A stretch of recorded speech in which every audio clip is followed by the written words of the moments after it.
Ok, entonces sigamos. Hay un tema que es súper importante aquí y creo que no se topa mucho, entonces nos gustaría saber si existen diferencias significativas en la forma en que se manifiesta o se trata el trastorno por uso de sustancias según la edad o el género del paciente. Claro, por supuesto que sí. Más que todo, digamos, referido a la edad, ahí tenemos que, como ustedes saben, en el DSM-5 tenemos todos los criterios diagnósticos y ahí tenemos que guiarnos más que todo por estos criterios diagnósticos, pero siendo el caso, en la clínica que yo trabajo, más bien en lo personal, con los pacientes, yo me voy mucho acerca de el trastorno que va como acerca de esta, qué tan limitante, qué tan inhabilitante se vuelve para el paciente, dependiendo de la edad. ¿Por qué? Porque en cada etapa del desarrollo de vida nosotros tenemos obligaciones diferentes. No podemos, digamos, evaluar a un adolescente igual que a un adulto. ¿Por qué? Porque el adolescente probablemente las obligaciones que tiene más que todo son las obligaciones académicas. Si el paciente adolescente no está cumpliendo con estas obligaciones académicas, sabemos que ya empieza a ser inhabilitante. En cambio, el adulto tiene un poco más de obligaciones, que sería como esto de la estabilidad económica, el trabajo, incluso, por ejemplo, la familia, la dinámica familiar. Tenemos que evaluar estas obligaciones si están siendo cumplidas o por el contrario, si no. Entonces, yo siento que más que todo yo me voy más a la edad, porque también tenemos que entender que el cerebro neurobiológicamente es diferente la de un adolescente al de un adulto. El cerebro adolescente está en pleno desarrollo y al encontrarse en un uso de sustancias o en un abuso de sustancias, tenemos que saber qué tipo digamos, de retroceso, qué tipo de neurodegeneratividad está pasando en el cerebro adolescente. Porque el cerebro adolescente aún no se ha desarrollado, tenemos que saber qué tan afectadas podrían estar de manera crónica el uso ejecutivo o incluso digamos, como lo expliqué antes, este sistema de bienestar, este sistema de ganancias. Es diferente al cerebro adulto, que este cerebro adulto ya está completamente desarrollado y es un cerebro que en lugar de poder, digamos, como mejorar o como reentrenarlo, viene más como una gestión de daños, que es lo que siempre me viene mucho ya a la clínica. ¿Y por qué viene mucho a la clínica esto de decir cómo tenemos que hacer una gestión de daños, sino decir cómo tenemos que volver a la persona en alguien nuevo, en cómo era antes de las adicciones? Porque por la sociedad en la que estamos, dentro del contexto en el que estamos y dentro de las creencias y prejuicios que tenemos en nuestra sociedad, dejan o permiten o se permite que el adicto llegue a este no solo abuso que es el consumo perjudicial, sino también a esta dependencia ya crónica de años, en donde retomar o digamos como reentrenar al cerebro va a ser muy difícil. Muchas veces lo único que podemos hacer en la clínica y también en los centros de rehabilitación es hacer esta, digamos, como gestión de daños en donde tenemos que ver hasta qué punto el cerebro ha sido dañado por las sustancias y poder generar una nueva calidad de vida o un nuevo sentido de vida para el paciente. ¿Quedó un poquito claro? Sí, sí quedó claro. Uh Y -huh. ahora, desde su punto de vista, ¿qué papel desempeñan los factores protectores, como la resiliencia, las habilidades de afrontamiento o el apoyo social en la prevención y recuperación del trastorno por uso de sustancias? Es lo más importante.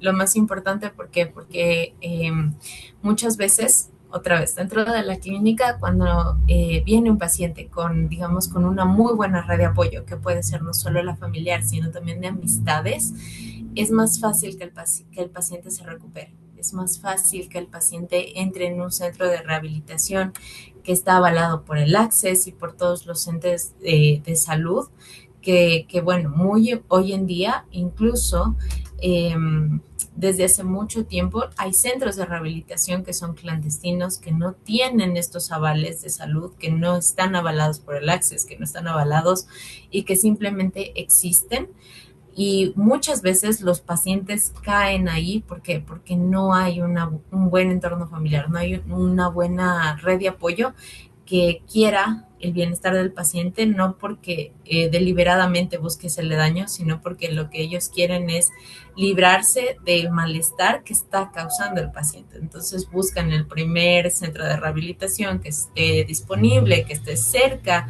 que sea barato, lo meten ahí, el paciente sufre mucha violencia, mucho abuso, incluso sufre esta negligencia de que no les dan de comer, de que les pegan, de que no les dejan bañarse, si les bañan a todos en conjunto y es una humillación terrible. Entonces ahí es cuando el paciente incluso genera resistencia a estos tratamientos para rehabilitarse. Entonces ahí solo hacemos como este condicionamiento de decir como a mí nadie me cuida, a mí nadie me va a poder ayudar, entonces ¿para qué sigo buscando ayuda? Es necesario siempre tener una red de apoyo. Yo diría que aquí la familia o los seres queridos son lo más importante. También el factor de resiliencia va a ser el que, digámoslo así, podría ser como el 60% o el 80% del tratamiento.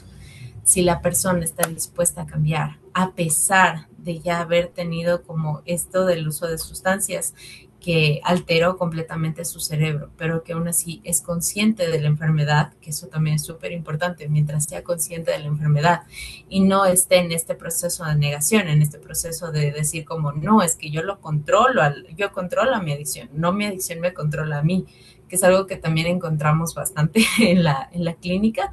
Cuando nosotros tenemos un paciente resiliente, un paciente que tiene esta capacidad de afrontamiento o que puede tener una buena adherencia al tratamiento y junto con esto crear herramientas y poder ejecutarlas en el momento en el que puede estar en un evento catalizador o en una situación catalizadora para el uso de sustancias, obviamente va a ser muchísimo más fácil que un paciente que se encuentra atravesado por esta familia negligente, por una escasa red de apoyo, por también, obviamente, al tener una escasa red de apoyo, como lo dijimos con este análisis de historia vital, cuando no hay una red de apoyo, cuando no hay una familia, digamos, como que genere seguridad o que le haya generado este tipo de capacidades, entonces es obvio que el paciente casi no va a tener y va a ser muchísimo más difícil.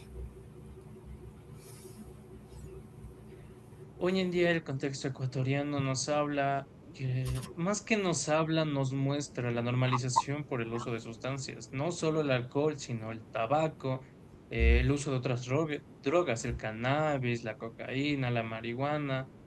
Se está volviendo muy normal en nuestro contexto, no solo en adultos, sino que en niños, adolescentes, se está volviendo una normalidad. Por lo cual, digamos que el contexto del país no es el mejor posible. Nosotros como psicólogos deberíamos crear algunas estrategias, pero precisamente, ¿qué estrategias de prevención creería que hacen falta implementar con mayor fuerza en nuestra sociedad? Justamente, más especialmente para los jóvenes, hacen falta. Ujú. Sí, es súper importante como dices, ¿por qué? Porque si no me equivoco, al menos, por ejemplo, en esto de la interseccionalidad de la que estamos hablando, no solo ya es, digamos, súper común el uso del cannabis o el uso de la marihuana como forma de, como esta sustancia que es como de transición a drogas muchísimo más fuertes o drogas muchísimo más adictivas, sino que también hoy en día en los colegios fiscales hay un auge muy extraño de que los chicos están empezando a usar sopiclona, que es un medicamento para dormir.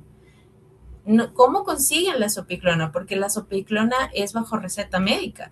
¿De dónde viene? ¿Por qué la necesidad de sentirse adormecidos? Claro, en este caso, por ejemplo, la marihuana es uno más bien como, digamos, recreativo y por eso es más fácil de utilizar o es más fácil de que los jóvenes, los universitarios más que todo, tomen este tipo de sustancias. Pero los adolescentes, en cambio, ahorita están viniendo con este problema de uso y abuso de soplicolona. Muchas veces el DC tiene que ser redadas para quitarles la sopiclona, para quitar todo este tipo de sustancia, porque no solo se trata del alcohol, se trata ya de medicamentos psiquiátricos, de medicamentos que se supone que son para dormir, que ya están a manos de los jóvenes adolescentes. Lo que yo creería que se debe hacer es hacer promoción y prevención, como siempre nos han enseñado desde las universidades.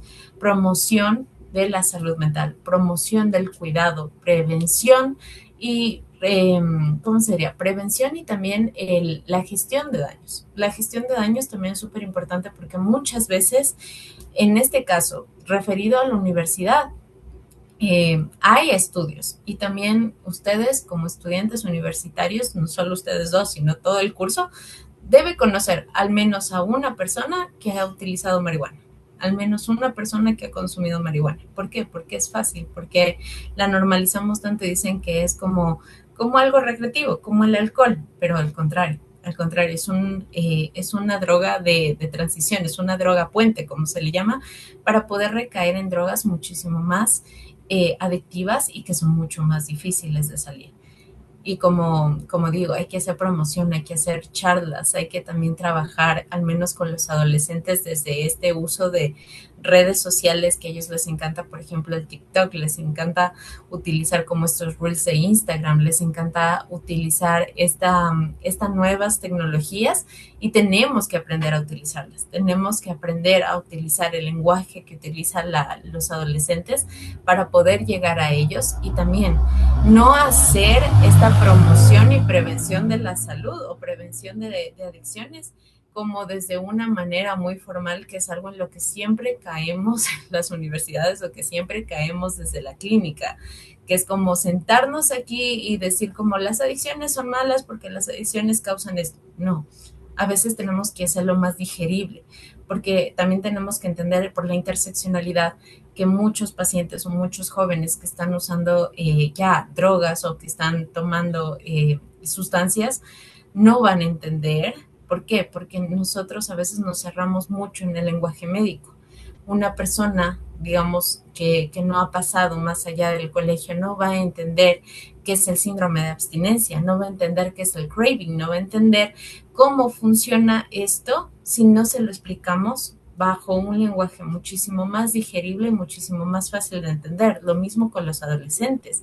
Los adolescentes, por esto del TikTok, por la pandemia, probablemente tienen un tiempo de atención, así como nosotros que también perdimos mucho tiempo de atención sostenida por la pandemia y por el uso de redes sociales, que probablemente nosotros prestamos atención 2 minutos, los adolescentes 15 segundos por los reels de TikTok. Entonces tenemos que hacer rápida la información, tenemos que hacerle digerible, tenemos que hacerle llamativa, para que ellos no solo digan, es otro, digamos, como publicidad de los psicólogos que están hablando de quién sabe qué. Tenemos que hacerlo para que ellos lo puedan tomar, para que ellos se puedan sentir como que les hablan a ellos.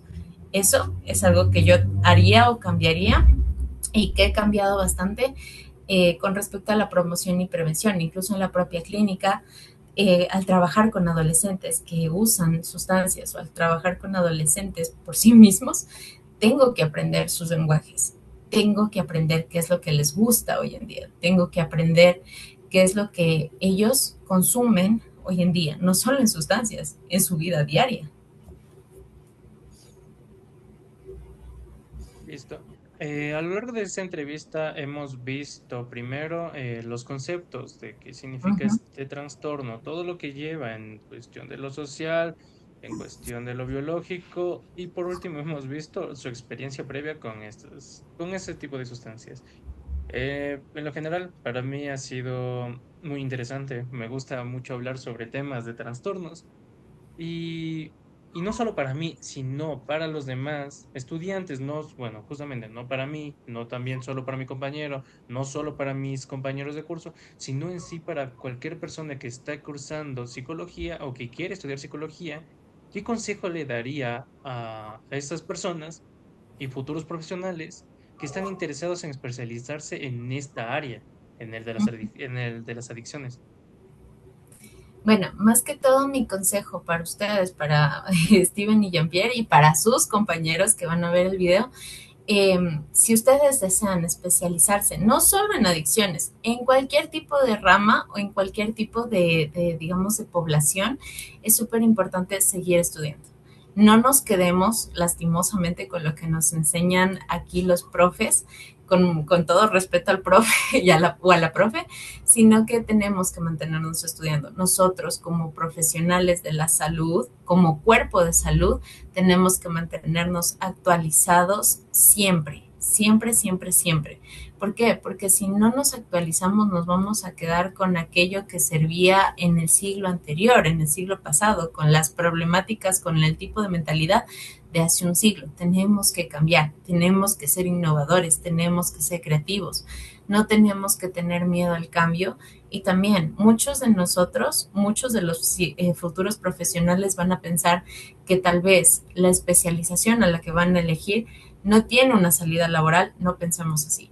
No tenemos que pensar en el dinero o en la salida laboral, que claro que es algo que nos preocupa, pero tenemos que más bien verlo desde esta flexibilización cognitiva que viene a ser: nosotros nos vamos a dar paso. Nosotros como nueva generación vamos a hacer la revolución que este país necesita. Vamos a hacer una revolución que trae consigo este cuidado de no solo del paciente, sino un cuidado para nosotros.